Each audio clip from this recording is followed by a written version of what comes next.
서울 고가 아파트의 올해 공시가격이 지난해보다 크게 급등한 것으로 나타났습니다. 지난해 가격이 급등한 일부 인기 지역의 경우 최대 40% 공시가가 상승해 이에 따른 보유세 부담도 크게 늘어날 전망입니다. 올해 주주총회 시즌이 본격화된 가운데 오늘 하루에만 100개 상장사의 주주총회가 열렸습니다. LG전자는 오늘 열린 주총에서 권영수 부회장을 이사로 선임했습니다. 잠시 뒤 주총이 열렸던 현장 연결해봅니다. 기아차 노조가 통상임금 합의안을 가결했습니다. 9년을 끌어온 통상임금 분쟁에 종지부를 찍었습니다.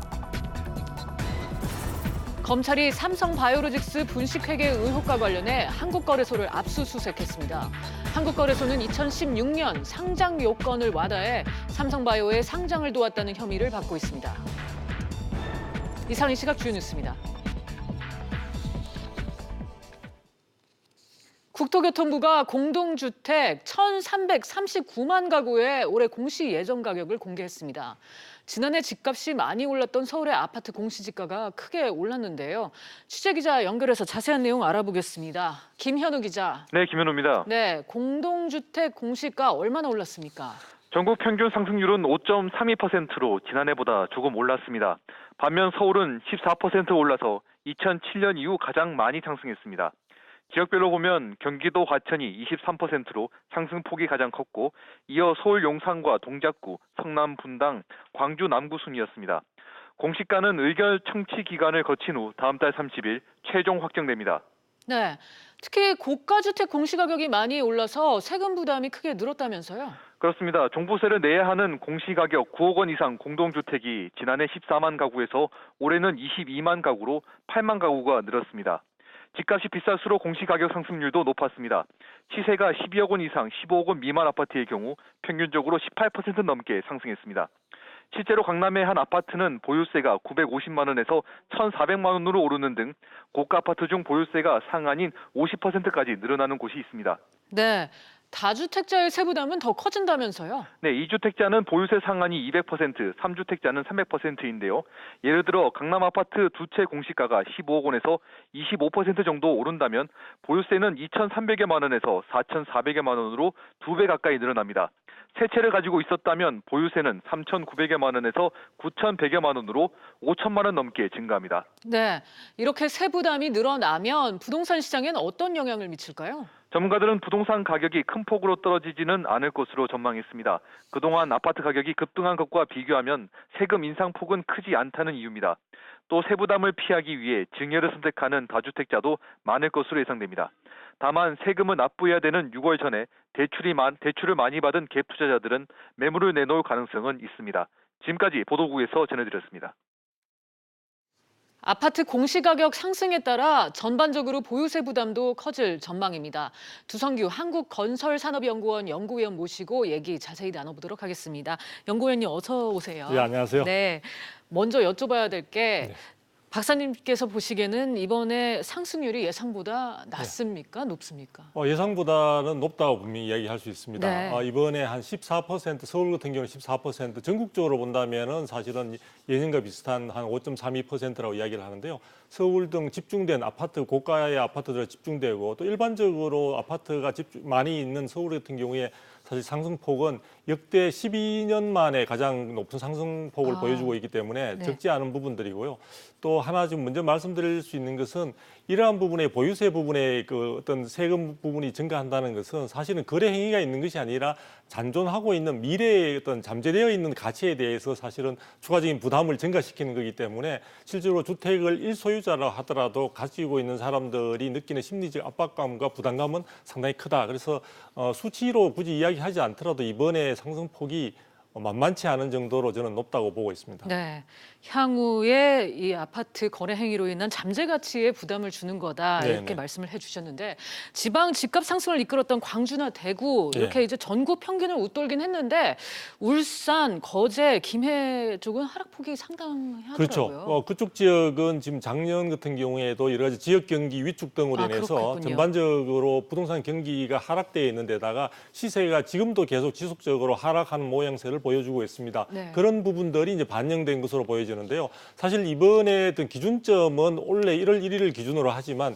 대부분의 한국감정원이 조사를 시작하게 된 것은 작년 8월부터 시작해서 사실은 여러 가지 해당되는 그 공동주택의 전수조사를 거쳐서 가격을 책정한 것이기 때문에 이번에 그런 어떤 거제라든지 창원이라든지 김해라든지 울산이라든지 그런 지역들의 경기 침체에 대한 하락 그 현상들을 충분히 반영하다 보니까 이번에는 오히려 다른 지역들은 오르고 있지만 그 지역들은 공시가격이 하락되는 그런 어떤 모양새를 보여주고 있습니다. 네.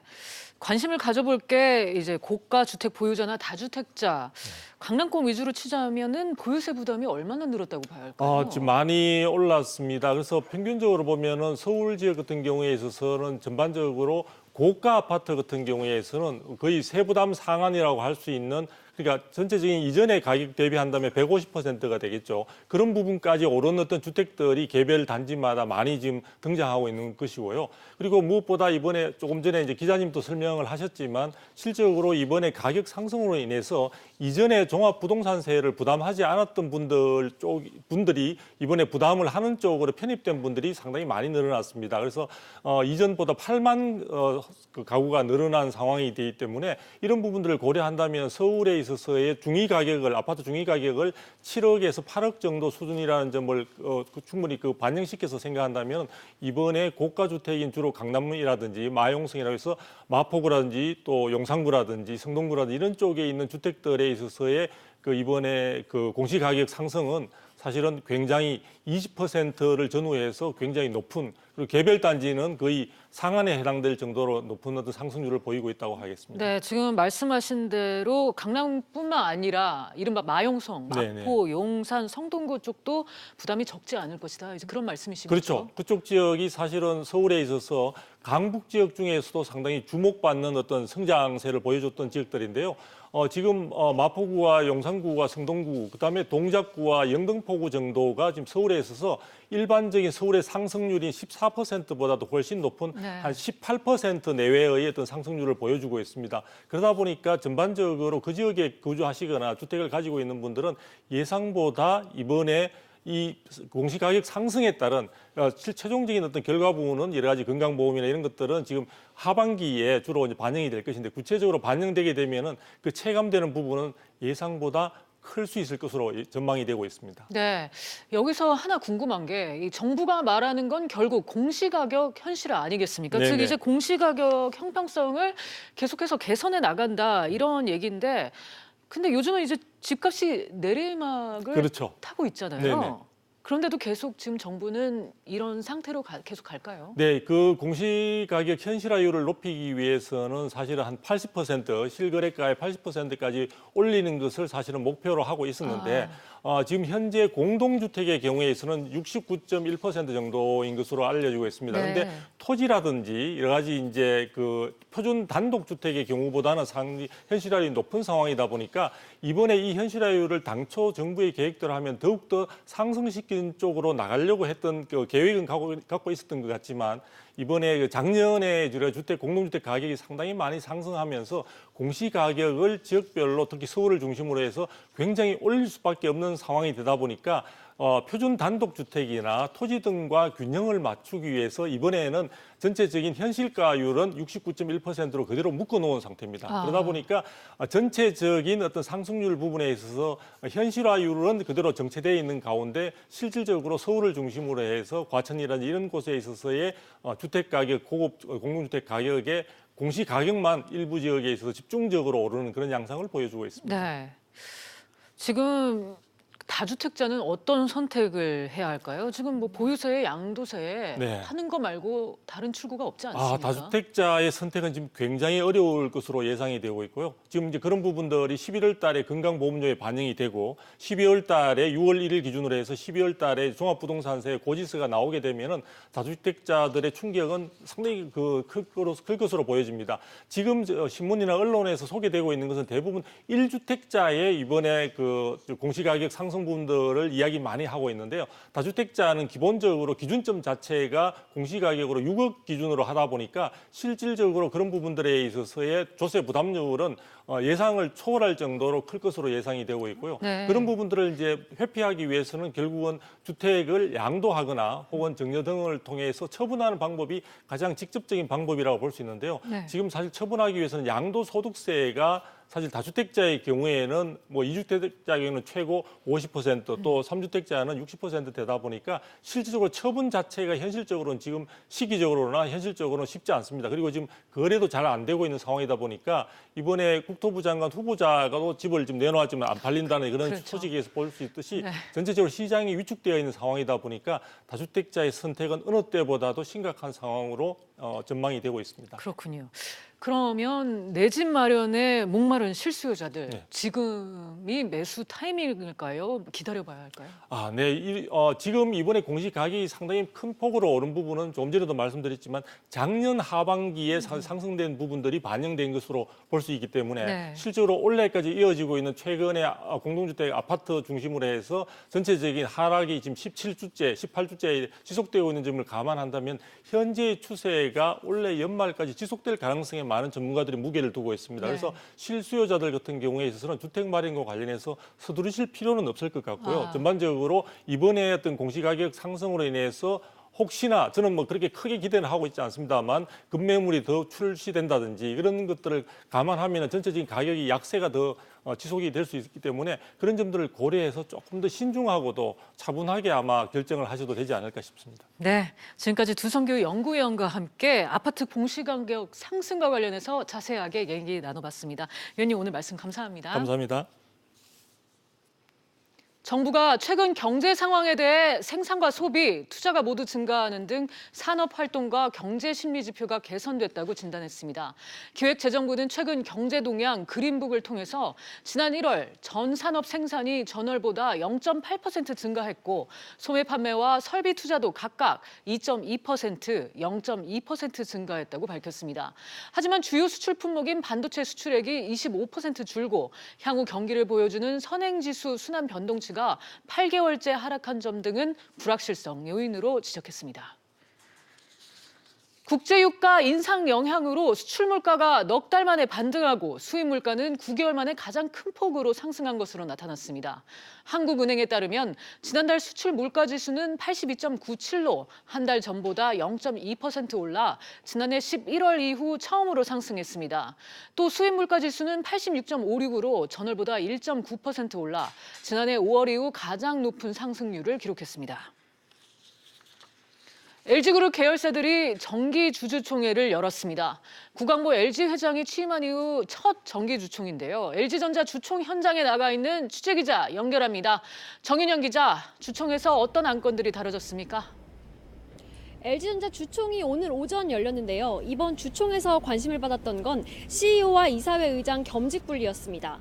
일단 주총에선 그룹의 2인자로 꼽히는 주 LG 권영수 부회장이 등기 이사직인 기타 비상무 이사로 선임됐습니다. 오후에 열리는 이사회에서 권 부회장을 새로운 이사회 의장으로 선임할지 결정합니다. 기존에는 조성진 LG전자 부회장이 CEO와 이사회 의장직을 2년 동안 겸임해왔습니다. 네, CEO와 이사회 의장 겸직을 해제하면 어떤 효과를 얻을 수 있죠? 이사회의 책임과 독립성이 높아지고 기업 투명성을 강화할 수 있을 것으로 보입니다. 최근 SK 최태원 회장도 지주회사회 이사회 의장직에서 물러나는 등 재계에선 대표와 이사회 의장을 분리하려는 움직임이 강해지고 있습니다. 오늘 포스코와 효성도 주주총회를 열었죠? 네, 포스코는 민주노총 소속 노조 설립 이후 처음으로 정기 주주총회를 열었습니다. 이 노조가 주총장 진입을 시도하자 사측이 출입문을 봉쇄하는 일이 발생하기도 했는데요. 이 주총에선 사내이사 선임 등 상정 의안은 무리 없이 통과했습니다. 한편 포스코는 주주가치 재고의 일환으로 전자투표제를 처음 실시했습니다. 효성도 오늘 주주총회를 열었는데요. 국민연금의 반대에도 불구하고 사회이사 재선임권을 원안대로 가결했습니다. 지금까지 SBS CNBC 정윤영입니다. 국내 주요 기업들의 주주총회가 연달아 열리고 있습니다. 증권업계도 오늘부터 주주총회 시즌에 돌입을 하는데요. 취재기자 연결합니다. 정지환 기자. 네, 정주환입니다. 네, 증권사들의 주총에선 어떤 안건들이 상정됐습니까? 오늘 메리츠 종금증권과 현대차 투자증권을 시작으로 이번 달에 13개 증권사가 주주총회를 개최하는데요. 이번 주주총회 시즌에는 많은 증권사들이 경영진 인사를 안건으로 올릴 예정입니다. 메리츠 종금증권은 최임훈 부회장의 재선임 여부를 주총에서 결정합니다. 최 부회장이 재선임되면 2022년까지 임기가 연장돼 12년간 CEO를 맡은 최장수 전문 경영인이 됩니다. 27일에는 미래에셋대우와 KTB투자증권의 주주총회가 열리는데요. 미래에셋대우는 최현만, 조홍기 대표의 재선임을 결정하고 KTB투자증권도 이병철 부회장, 최석종 사장의 재선임을 의결할 예정입니다. 네, 배당 확대도 이번 주총의 관심 사항이죠. 네, 그렇습니다. 증권사들은 지난해 올린 사상 최대 실적 결과를 반영해 배당금 규모를 확대하는 추세입니다. 삼성증권은 역대 최대인 한 주당 1,400원의 배당을 결의했고 미래에셋대우도 주당 220원의 배당을 확정해 배당 성향을 전년보다 9% 늘렸습니다. 교보증권은 주당 350원, 대신증권은 주당 620원의 배당을 결정하는 등 예년보다 배당 규모를 확대해 주주 친화 정책을 강화하는 경향을 보이고 있습니다. 지금까지 SBS CNBC 정주환입니다. 정의선 현대차 수석 부회장이 오늘 열린 정기 주주총회에서 기아차 사내이사로 선임됐습니다.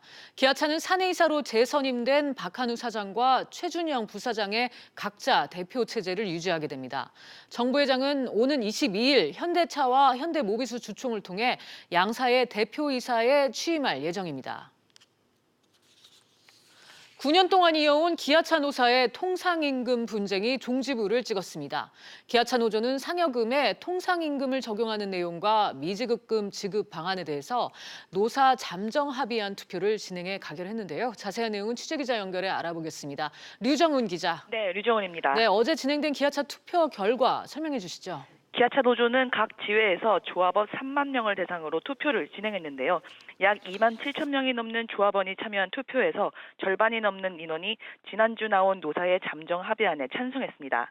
합의안에 확정되면서 기아차 노조는 회사를 상대로 한 통상임금 소송을 취하하고 분쟁 절차를 마무리할 것으로 보입니다. 네, 합의안에는 어떤 내용들이 담겼습니까? 이번 합의안의 골자는 상여금을 통상임금에 포함하고 미지급금을 어떻게 지급하는지가 담겨 있는데요. 미지급금은 기간에 따라 1차 소송 기간에 대해선 개인이 지급해야 할 금액의 60%를 일괄 산정하기로 했고요. 2차, 3차 소송과 소송 미제기 대상 기간의 미지급분은 정액으로 최대 800만 원씩 지급돼 기아차 조합원 1인당 평균 1,900만 원을 받게 됩니다. 여기에 격월로 750%씩 받던 상여금은 매달로 바뀌게 돼 평균 근속 20년 근로자를 기준으로 통상임금이 448만 4천 원으로 오르게 됩니다. 수당은 41만 원에서 44만 1,500원 정도로 올라 월급여도 3만 1,000원 정도 늘어납니다. 기아차 노사는 오는 18일 소아리 공장 본관에서 조인식을 열 예정입니다. 지금까지 보도국에서 전해드렸습니다.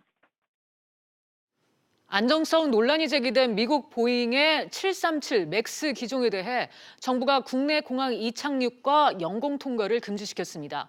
자세한 내용은 취재기자 연결합니다. 김정현 기자. 네, 김정현입니다. 네, 737 맥스 항공기들의 운항이 금지됐다고요? 그렇습니다. 국토교통부는 어제 국제항공통신망인 노탐을 통해 이 같은 결정을 통보했습니다. 노탐은 항공기 조종사들에게 보내는 통지문인데요. 전 세계 항공사 등 관계기관들에게 전달됩니다. 국내 공항 이착륙과 우리 영공 통과가 즉시 금지된 기종은 보잉 737 맥스 8과 9 두 기종입니다. 국토부는 맥스 8 두 대를 보유한 이스타 항공이 자발적으로 운항을 중단했지만 다른 나라 항공기가 국내 공항을 이용하거나 영공을 통과할 우려가 있어 추가 조치를 했다고 밝혔습니다. 현재는 문제가 된 기종을 한국 노선에 투입하거나 영공을 지나는 외국 항공사가 없는 것으로 확인됐는데 위험 요인을 미리 제거하는 차원에서 내린 조치라고 설명했습니다. 네, 김 기자, 이번 조치 언제까지 진행이 되는 거고 또 다른 나라 상황은 어떻습니까? 네, 노탐의 유효기간이 3개월이기 때문에 이번 조치는 6월 중순까지 유지됩니다. 국토부는 문제가 해결될 때까지 금지 조치를 연장하겠다는 계획인데요. 우리 정부 조치에 앞서 이미 싱가포르와 캐나다, 러시아 등은 문제 기종의 자국 영공 통과를 금지시켰습니다. 운항 중단 조치는 확산되고 있는데요. 우리나라와 중국을 비롯한 아시아 국가들과 유럽, 중동, 아프리카 국가들에 이어 보잉 편을 들던 미국도 어제 운항 중단을 지시했습니다. 우리 정부는 안전하다는 판단이 있을 때까지 국내 항공사들의 보잉 737 맥스 기종 도입을 금지할 방침입니다. 지금까지 보도국에서 전해드렸습니다. KB 하나은행이 중국 내 한 대형 투자 회사에 대출도 하고 지분 출자도 했는데 이 기업이 구조조정 대상에 포함된 것으로 파악됐습니다. 투입된 돈만 수천억 원이라 우리나라 금융당국이 은행 측에 실시간 보고를 지시하며 사태 파악에 나섰는데요. 취재기자 연결해 자세한 내용 알아보겠습니다. 박규준 기자. 네, 금융감독원입니다. 네, 하나은행이 수천억 원 투자한 중국 기업 구조조정에 들어갔다고요? 네, 맞습니다. 최근 중국 정부는 이 하나은행이 수천억 원을 투자한 중국 민간 투자 회사 이 중국 민성투자그룹에 대해 구조 조정에 착수했습니다. 이 하나은행이 이 중국 민성투자그룹과의 합작 리스사와 이 재범 자회사의 지분 출자 방식으로 투자한 돈만 약 3,600억 원에 이르는데요. 이 합작 리스사에는 지분 출자와는 별도로 이 하나은행 중국법인이 나서서 직접 대출까지 해줬습니다. 이런 이유로 하나은행 중국법인은 이 중국 수출입은행을 주관사로 한 중국 민성투자그룹 채권단에 포함이 된 것으로 파악됐습니다. 네, 그럼 3,600억 원 넘게 투자를 한 건데 손실 볼 가능성은 어느 정도나 됩니까? 지금 현재로서는 채권단이 구조조정안을 논의하고 있고 확정된 안은 이달 말 정도에 나오기 때문에요. 현재로서는 손실 정도를 단정지어서 말씀드릴 수는 없습니다. 다만 현재 채권단에선 중국 민성투자그룹의 만기 도래 채권을 2년 늦추는 방안이라든지 또 대출이자를 일정 부분 깎아주는 방안 등을 포함한 이 대책들이 현재 논의되고 있는 것으로 알려졌는데요. 최악의 경우 채무조정이 되면 이 대출 원금이 떼인다랄지 아니면 대출액의 출자 전환될 우려도 현재로서는 배제할 수 없는 상황입니다. 금감원은 현재 실시간 진행 상황과 위기 시의 대응 방안 등을 보고해라 이렇게 하나은행 측에 지시 내린 상황입니다. 지금까지 금감원에서 SBS CNBC 박규준입니다. 검찰이 삼성바이오로직스 상장 특혜 의혹과 관련해서 한국거래소를 압수수색 중입니다. 취재기자 연결해 자세한 내용 들어봅니다. 정민아 기자. 네, 정인합니다. 네, 삼성바이오로직스 관련해서 검찰의 조사가 전방위로 이뤄지는 것 같은데 한국거래소에 대한 압수수색은 언제부터 시작됐습니까? 네, 서울중앙지검 특수 2부는 어제 오후 5시쯤 서울시 영등포구 여의도동에 있는 한국거래소를 압수수색해 삼성바이오로직스 상장 관련 자료와 컴퓨터 하드디스크 등을 확보했습니다. 서울중앙지검은 어제에 이어 오늘도 거래소를 압수수색할 것으로 알려졌습니다. 네, 삼성바이오로직스 관련해서 삼성물산 등 관련 사무실 압수수색도 병행했다면서요? 네, 검찰은 어제 거래소 압수수색과 더불어 삼성물산과 삼성 SDS 데이터센터 등 관련 사무실 10군데를 압수수색했습니다. 한국거래소는 2015년 11월에 매출이나 이익이 미흡해도 향후 기대치가 큰 우량 기업이 상장할 수 있도록 유가증권 시장 상장 규정 및 TN세칙을 개정했는데요. 이후 2016년에 삼성바이오로직스가 영업이익을 내지 못한 상태에서 코스닥에 상장해 거래소가 삼성바이오로직스에게 상장 특혜를 준 게 아니냐는 의혹을 받았습니다. 검찰은 지난해 12월 압수수색을 통해 확보한 자료들을 분석하면서 추가적으로 확인할 부분이 생겨 이번 압수수색 영장을 청구한 것으로 알려졌습니다. 또 이러한 상장 특혜가 삼성바이오로직스의 분식회계에 영향을 끼쳤는지를 조사할 전망입니다. 지금까지 SBS CNBC 정인아입니다. 올해 하반기부터 실업급여 지급액이 1인당 평균 772만 원에서 898만 원으로 증가할 예정입니다. 고용노동부는 업무 보고를 통해 실업급여 지급 기간을 30일 이상 더 늘리고 지급 수준을 평균 임금의 50%에서 60%로 상향하는 방안으로 하반기 시행을 추진 중이라고 밝혔습니다. 지난 1995년 고용보험제도 도입 이후 실업급여 지급 기준을 높인 건 이번이 처음입니다. 중국의 국회격인 전국인민대표회의가 외국인 투자기업의 지식재산권 보호, 기술이전 강요 금지 등의 내용을 담은 외상투자법 제정안을 통과시켰습니다. 그동안 미국이 문제 제기해온 지식재산권 무단 사용, 기술이전 강요 등에 대해 중국이 미국 측 입장을 반영해 우호적인 대응에 나선 것으로 풀이됩니다. 영국 하원이 오는 29일 예정했던 유럽연합 EU를 탈퇴하는 브렉시트를 연기하기로 결정했습니다. 하원은 브렉시트 탈퇴 시점 연기를 담은 정부 결의안과 의원 수정안에 대한 표결을 실시해 찬성 412표, 반대 202표로 가결했습니다. 영국 정부는 오는 20일까지 열릴 브렉시트 합의안 제3차 승인투표 결과에 따라 브렉시트 연기를 공식 요청할 계획입니다. 증시 상황입니다. 국내 증시 현재 혼조세 보이고 있습니다. 코스피 0.82% 오름세 2,171포인트에 거래되고 있고 코스닥은 0.87% 내렸습니다. 748포인트에 거래되고 있습니다. 오늘 주목해보실 종목들 차례대로 살펴보도록 하겠습니다. 우선 삼성바이오로직스입니다. 지금 검찰이 분식회계 의혹과 관련해서 한국거래소를 압수수색했다는 소식이 올라왔는데요. 현재 3.09% 내린 34만 5천 원의 거래가 되고 있습니다. 기아차 역시 하락세입니다. 노조의 통상임금 합의 소식이 올라왔지만 현재 0.59% 내림세 보여주고 있고요. 현대차는 0.8%가량 올랐습니다. 국민연금까지 엘리엇의 제안 대신 현대차의 제안에 찬성 의사를 밝히면서 오름세 보여주고 있는 것으로 보입니다. 지금 LG전자 같은 경우엔 주주총회가 이뤄졌는데요. 이와 관련해서 현재 LG전자 네, 0.39% 내림세. LG 같은 경우에는 3.4% 올라서 78,300원에 거래되고 있습니다. 지금까지 증시 상황이었습니다. 오늘 저희가 준비한 소식은 여기까지입니다. 시청해주신 여러분 고맙습니다.